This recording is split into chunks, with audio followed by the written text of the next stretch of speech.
the Arabian Racehorse Podcast with Debbie Burt and Stephen Molyneux. Hi, and welcome to another edition of the Arabian Racing Podcast. I'm joined by Stephen in Dubai. Hi, Stephen. Hi, Debbie. How are you? Yeah, not so bad. Just about bearing up from 4 days of Royal Ascot. One more day to go. I'm not at home at the moment. I'm staying just outside of Newbury for the duration of this week. We've got quite a lot to get through today. We've got to catch up from our last race meeting at Bath, where we saw, as we expected, Upstart Crow continue on his upward curve. What did you make of that race? Yeah, he defied the £9 rise by a diminishing 3/4 of a length in the end, but you probably felt he had a little bit more in hand over the bear margin as Mayfair improved a lot on that one's initial start. But yeah, he's obviously a progressive horse in this grade. I think maybe the odd sort of quirk or perhaps still signs of greenness early on with the slow start, which was mentioned before, his reappearances, could still be an issue. But he's just very progressive. He's won twice in this grade now. He's up to a mark of 67, which will still qualify him for a 0 to 65 next time. And although weights and measures suggest that the place pair should reverse form, it's not hard to imagine that he's going to find a bit more and complete the hat-trick. Yeah, and speaking of Mayfair and Heritage Valentino, they were well clear of the rest of the field, weren't they? Yeah, they were. It's unfortunately the horses such as Al Hattab and Belle Angelique just don't seem to have gone on yet so far this season. They were in 4th and 5th respectively. They could just be improving fitness-wise as the season goes on. But yeah, they were a good 10 lengths clear of that pair. And a couple of other disappointments in behind. Zakeda Zayn didn't improve on that one's initial effort. Aloof just hasn't seemed to have found any sort of form so far this season. Maybe the type of track that one's running at not quite suiting her so far this season. She's a horse that gets behind, and the 2 races at Bath perhaps just haven't played to her strengths. Chepstow, a completely different track, which is where she won at last year. So probably not give up on that one yet. Al Jawahir, maybe just old father time catching up a bit with him. So there are a couple of excuses in behind, but the James Owen trio of Upstart Crow, Mayfair, Heritage Valentino were just far too good on the day. That the front 2 should continue to improve. Heritage Valentino, on the other hand, that reappearance, that could just have been a good time to catch that one. He did. So his only second run, he got a lot closer to Upstart Crow. So he's found his form, but he'll be hoping that Upstart Crow doesn't run next time to give him a chance to get his head in front. Yeah, and obviously, like we said, Upstart Crow is clearly on the upgrade, isn't he? And he looks like capable of running up a sequence. Certainly in this level, it will obviously be a bit harder for him when he steps up. And he's actually appeared. We had our entries for our most valuable race, the Qatar International Stakes, come out this week. And Upstart Crow, obviously not one of our most highly rated horses, but he appears in that list. Yeah, he does.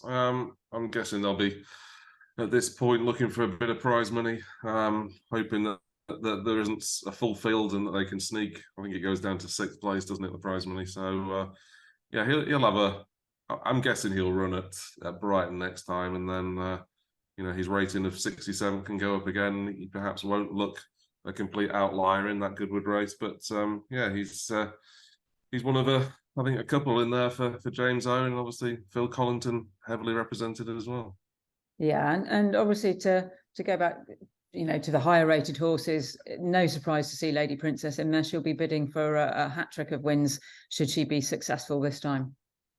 Yeah, she'll pose a bit of a question, really, because in my mind, she doesn't go into the races as quite as bomb-proof as she has in years gone by. You'll note the rating of 122, which is next to her. The international handicappers still have her rated as high as 127, which I just don't feel as though that's justifiable at this stage. She wasn't at her best in Abu Dhabi when it's second in the Jewel Crown behind First Class.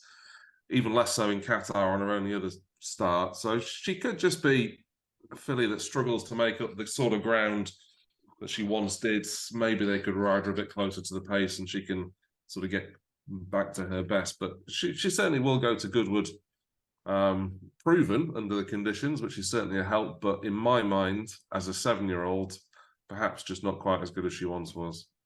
No, and I think you have to. Although we know that Arabians can go on and win, and I mean, we had Taif winning the Qatar Arabian World Cup at the age of 9, which was for the European level of competition. That's quite surprising, really. I think, but she's a mare, and she is very, very small. We don't call her a pocket rocket for nothing. And as you say, it just could be getting that bit tougher for her these days. Or it just could be that the stable wasn't quite in form when she was running. But we've also got returning. We've got Samla from Francois Rowe. We've got Moshrif from that stable, and of course Al Ghadir, who won incredibly well in Chantilly last weekend. I was lucky enough to be there, and I have to say he's a very impressive young colt. And of course, age 4, he's going to be getting a bit of a weight for age there. Yeah, Al Ghadir will be sort of this year's Samla. Samla was obviously a 4-year-old taking on his elders last year in the Qatar International Stakes, and Al Ghadir probably comes into the race with a better profile. He was dominant in the French Derby last week. French handicapper has rated him 125 on the back of that. So if you take into account the £4 allowance he's going to get, you can conceivably rate him 129, which is very high. And the French handicapper is perhaps known for taking quite a positive view of things, but he was dominant. It's obviously going to be a stiffer task against his elders at Goodwood. Absolutely, and after the race, Francois Rowe did say that this is the real challenge now, is coming up against the older horses. And interesting that both him and Thomas Forsey, who trained the second Al Doha, and obviously Thomas Forsey trained Al Mortazez, who's the sire of the horse and who he trained to win the Goodwood race. They both felt that maybe the Colts generation wasn't quite as strong this year. The fillies seemed to be stronger. Al Doha obviously beat Elaf in a Group 3, I think, in the run up to this race. Again, obviously she'd have been getting weight for age as well because Elaf's a couple of years older. But yeah, I mean, it does seem the French view at the moment certainly is that the Colts aren't as strong this year. But Al Ghadir certainly could do no more than win, could he? Certainly well on the bridle in the end. Yeah, he was very dominant. Obviously, the sire as well. On Mortagez, we could be entering a period of sort of Frankel's domination regards the sire. As I said to you, I think on our last podcast that he was such a good racehorse, obviously arguably the best of my generation at least, that it stands to reason that he could be a dominant sire as well, and in saddling or in siring the 1, 2, 3 in the French Derby. That certainly seems to be the case. But yeah, Al Ghadir, at this stage, the best of perhaps, as you say, an ordinary bunch, but he is by far and away the best, and hopefully can prove as such at Goodwood. Yeah, I've just written a piece for Gallop magazine pretty much saying exactly that about Al Mortazez and Frankel. But anyway, Al Mortazez wasn't unbeaten and Frankel was. So it remains to be seen. But certainly as a stallion, he's got out of the blocks really quickly, hasn't he? And much more precocious with his stock than he was himself. He only ran once at 3. Which could be dangerous for them continuing to improve as they get older, which of course Arabians tend to do anyway. Yeah, absolutely right. We'll just go back to more domestic matters now. We've got upcoming at Windsor on Monday the Wathba Stallions Cup Novice Stakes, run over a mile. We've got 2 clear standout horses amiss from a Phil Collington yard. The Thakira Al Shahania and Theda Athbar, both of which are winners this year. Obviously, Thakira's on a much higher rating, primarily because of the horses, the ratings of the horses she beat when she ran at Doncaster. Yeah, not easy to assess, was it really, her performance at Doncaster where she beat a Bayer Athbar. As I said to you at the time, my gut feeling is a Bayer Athbar, rated 100 is probably a little bit too high, and as a result, Thakira Al Shahania might be a bit too high in 101, but that's not to say she can't reach that sort of level at some point. And again, this race at Windsor probably not going to be conducive to her proving, just how good she can be. But she does look the standout contender. She was a dominant winner at Doncaster. I suppose the fact that she sort of got better, the race went on at that track, which we know is a galloping track. Windsor would be less so. So that's going to pose her a new question. But you'd imagine on the flip side, she's going to be an awful lot sharper for that initial run. She's just going to continue to get better in this. These novice races, they're designed to bring horses along gradually, and this should be another very presentable opportunity for her before she undoubtedly steps up in grade again. Yeah, and funnily enough, talking about the track conditions, I actually think that of the two Collington horses, it's more likely to suit Thakira because she's a smaller horse. I mean, Theda Athbar is a very big filly, and which is partly why she didn't come out last year, because she was, just growing and so on. And she's got a lovely action and she moves really well. But I just think that, the twists and wriggles around Windsor are possibly going to find her out. Whereas obviously Thakira being, just a little bit more race fit than Theda, she'll just have the edge.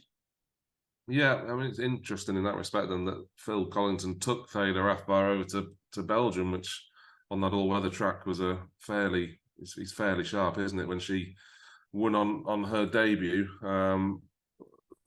it was probably a weak race. Did beat a horse in the same ownership in the form of Saab Athbar, who's I think rated 88 by the French handicapper, which again is probably quite high on what he's achieved. He's been well beaten back in France since that performance at Mons. But yeah, he's obviously a very exciting horse, big as you mentioned, going to continue to get better, and she should be, probably a second best. It'd be interesting when we see the jockey bookings that if we can detect which is the first choice. But they're both two promising horses. Okay. So Phil, you're here with Thakira Al Shahania, who had a nice debut win at Doncaster in the UK, and she may reappear, you were saying, at Windsor, or you might have other plans for her before she goes to the Derby at Doncaster. Yes, obviously we were ever so pleased with the start that she made at Doncaster on the turf. I think, as I'd said previously, we were pleased with the run that she gave us in January in Belgium. She by no means was she was by no means like as sharp as she would have been without having run, obviously going to Belgium. So she'd had that run, she'd come on a lot. We did back off her a little bit after that because there was a big gap to start the Arrow season. We did feel that her turf work had been better as well.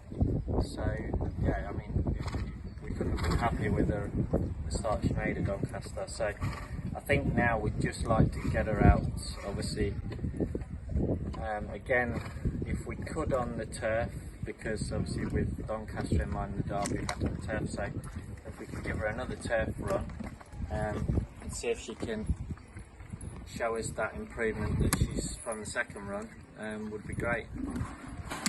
There is other options for her, but she could certainly go to Windsor, or she could run in July. Middle of July would be the last run she'd have before the Derby. Right, we're here with Theda Athbar. She was your first winner of 2023, and she could end up going to Windsor en route to the Derby.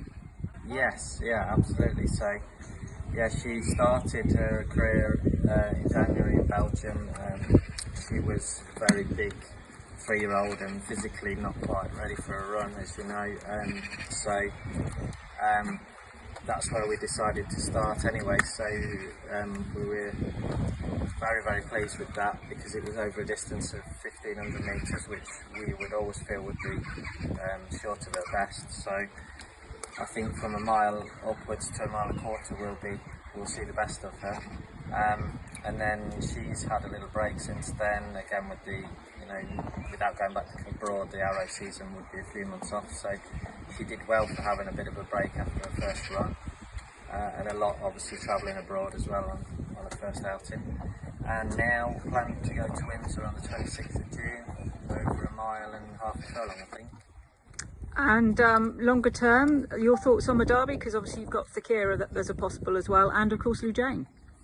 Yes, yeah, we've got Thakira and Lou Jane, so I think both of those fillies have just shown recently that the 10 furlongs will be very suitable for them, and what we feel and what we know already, this filly as well. So I think Windsor is a great point to start now here in the UK, and then hopefully she can only improve again off of that and stepping up in trip again. And if for any reason the ground looked like it was going to be really quick at Windsor, you've said you've also considered maybe taking her to Wolverhampton. Yes, yeah. The only thing, I mean, as part of last year, as a 3-year-old, that physically she did sort of just show signs of immaturity, and in that sense, in some of those joints, so I would be worried about running on sort of too quick a ground, but that would be the only small worry. So hope for some rain, and if we get good ground, that'll be absolutely perfect. Both are open to a lot of improvement, and you'd be surprised if neither weren't rated a good deal higher at the end of the season. Yeah, and of course both are going to want further. This is definitely short of their trip for both of them. Like you say, I mean, Thakira Al-Shahania was doing all her best work at the end, and certainly Thadar definitely wants a mile and a quarter, and this will just be another prep for their to try and work out the pecking order for the Derby entries, I would imagine, for Athbar Racing. Yeah, you got the Derby, and going forward they'll be no doubt have international aspirations going forward, but I think Thadar Athbar is, based on that performance in Belgium, is definitely a promising horse. He actually travelled better than the winner than the second to a point, but then did take a while to really knuckle down. So he's going to improve, and you'd imagine be a bit sharper, but going to have his work cut out to beat Thakira Al-Shahania. And of the others, we've obviously got they're all either making a debut or on their second run, apart from Kayak, obviously, who we know a lot about, and unfortunately is facing a tough task, shouldering 10 stone against a lot of young, potentially improving horses. But James, as we were saying earlier, his stable is in great form at the moment, and I suspect probably the third spot will go to one of his. Yeah, obviously got Stormhand, Delicatesse, Victoria.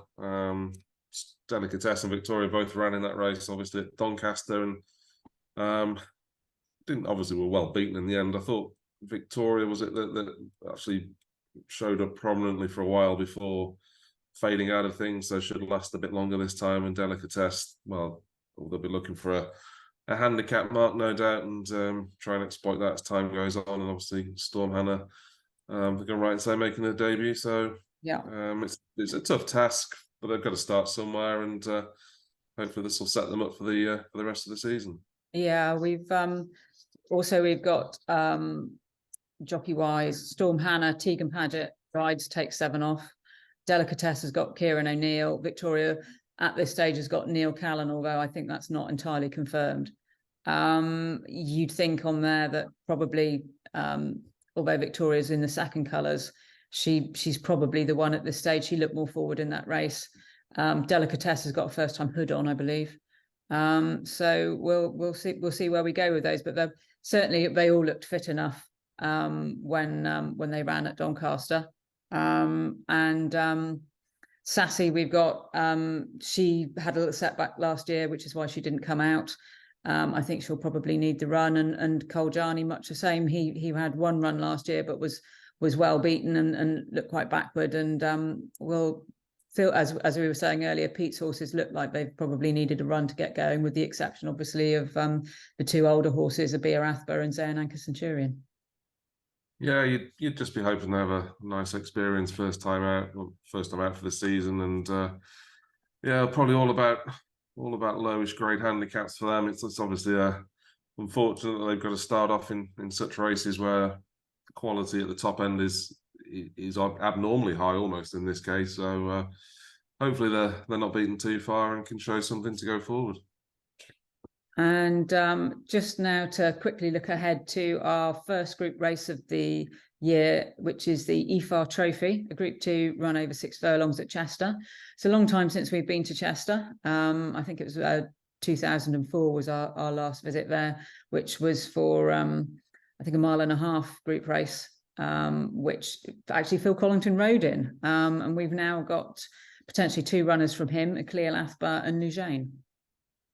Yeah, Lujane is he's obviously going to be up against it at the weights, but that's not to say that there's not plenty of promise there. Obviously ran pretty well on that one's reappearance. There would be handicap options for Lujane still, so it'd be interesting to see which path they took. But Akhlil Athbar is obviously the pick.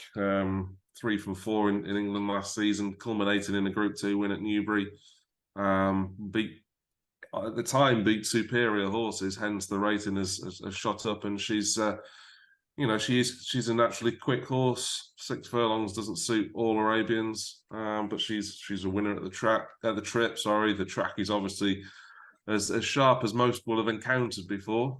Fairly unusual that they're racing at such a track as Chester. I mean, that applies for the thoroughbreds as well as the Arabians. So she's obviously the best of the local horses, but there is an exciting, potentially unknown quantity in there, certainly for UK viewers. People from Qatar will know about the horse that we're going to refer to shortly, but a Clear Left Bar is definitely the one to sort of keep an eye on from an English perspective. Yeah, and coming on to that horse now, AJS Saik, he won the Qatar International Cup over a mile, a Group 1 race as part of the Emir Sword Festival. He arrived in Newmarket to spend the summer over here, much the same as horses from the Julian Smart stable did a few years back. And he looks a very exciting prospect when I went to Newmarket a couple of weeks ago, and a remarkably laid back character. So I don't think he's going to be fazed by the travelling or indeed the noise and the bustle of Chester, which, as you know, it's quite an intense track with it being so small. Yeah, it is. But yeah, as you mentioned, his form in Qatar, that of a progressive horse, obviously being a local Qatari bred, he sort of started off against that sort of breed. The sort of pecking order is the local breds you take on, then the French breds, etc. But the Group 1 that he won was an open race, and not far off fully deserving of Group 1 status. Obviously, the last run in the Qatar Gold Sword was against the likes of Abbas, etc. So, he was very much up against it, but still ran creditably to finish 7th, and perhaps the trip of 2,000 metres stretched him as well. So he looks a natural miler from all his form in Qatar. So 6 furlongs, his Clear Left Bar is going to be a bit sharper. But definitely an exciting horse to have in the UK ranks, and hopefully an experiment that can bring more horses over in future from Qatar. Yeah, and certainly a Clear Left Bar. Obviously, she's the defending champion in this race, albeit that it's on a different track. I visited Phil recently, and we spoke about his chances, because obviously he also he's our leading trainer in this race, having won it with Radames and when it was run at Newbury as well, and also with Bayan Afba. So he's quite a dominant force. If we can just hear from him now. Phil, you're here with Radames in his retirement. You were saying that he's a horse that would have enjoyed Chester had the Zabil, which of course he won with you, been run there as it is this year. Yes, absolutely. I'm sure he would have enjoyed Chester, because it would have been ideal for his running style, the way that he likes to get out in front, and obviously, having a good draw obviously would be the biggest thing as well. But I'm sure he would have loved it around Chester. And obviously you've ridden around Chester a few times. Can you tell me about the unique challenges at that track that maybe people who are not familiar with the course need to bear in mind when with runners in the race? Yeah, so obviously being only a mile round or just under, and being on the turn for most of the way, you do need a horse that's obviously well balanced and sharp in type, you would say, obviously for a horse that stays well and probably prefers galloping tracks. It's not that type of track. So a horse that's got speed and that probably likes to race on the pace as well, because it's hard to come from behind in Chester. Definitely that type of horse it suits. And obviously, although it's not impossible to win from a wide draw, being drawn low is always an advantage. Yeah, a big advantage, obviously, whether you go forward or even if you do just drop in a little bit, but it's always an advantage. And at this stage, obviously, we're filming this quite a while in advance, but you're thinking that maybe a Cleo might be one of your runners there? Yes, yeah, I mean, a Cleo, obviously, with the race being exactly the same as she's worn, just on a different track, and I don't see the track being a problem to her. She's quite sharp and handy, and again, it wouldn't inconvenience her too higher. And lovely to see Radames there in his retirement with Phil. But obviously they're not the only horses in the race. We've got potentially another overseas challenger, Alzaka DA from Johan Verstappen. He runs this Sunday in Belgium, actually. Yeah, he's obviously a bit of an older horse now. Plenty of experience. Ordinarily, if they were going to sort of run this weekend and turn out quickly enough at Chester, you'd be questioning it a touch, but it's, Arabians, it's a bit different. Plenty sort of experience in listed Group 3 level in Belgium, and Holland as well. But as to what level that is remains to be seen. You kind of feel he's a rating in the high 90s, I believe. It's going to be a stride or two shy of what the likes of Eclair Lethbar and AJS Seek are capable of. But hopefully, if we can attract an overseas visitor, an overseas runner, then that'll be good. And certainly not out of finishing in the first 3 and taking some prize money back home. Yeah, and of course, Bia Athbar, and Zayn Anchor Centurion have both already had a run this season. They looked fit and well and capable of turning in a good performance at this level to get placed. Bia Athbar, who we've already alluded to with her run against the Takir Al Shahania. Again, the trip, no problem for her at all, and you'd imagine she'll be, which is certainly no negative around Chester. Zayn Anchor Centurion probably a few lengths behind her, but both handy sorts that like to get on with things. And as we've said already about this pair, they'll be regulars in the group races in the UK, and finishing in the first 4 or 5 will certainly pay for the trip up to Chester. And of course, at the time that we're recording this, the races, the entries for this race haven't actually closed, so there could be a few more to come. But the reason why we've had to squash so much into this program is because, of course, Piers Dargan of Equine Medirecord, who very kindly puts this podcast together for us, he is actually getting married today. So we wish him and his lovely bride-to-be, Alexandra, all the best. And we'll look forward to catching up and recording our next podcast to review these races when they get back from honeymoon. Indeed, yeah. Well, many congratulations to Piers. Welcome to the end of the rest of your life. Well, that's very kind of you, Stephen. I'm sure he'll appreciate that. But anyway, thank you very much for your time, and we'll catch up in about 2 weeks' time. Thanks, Stephen. No problem. Cheers. Bye-bye.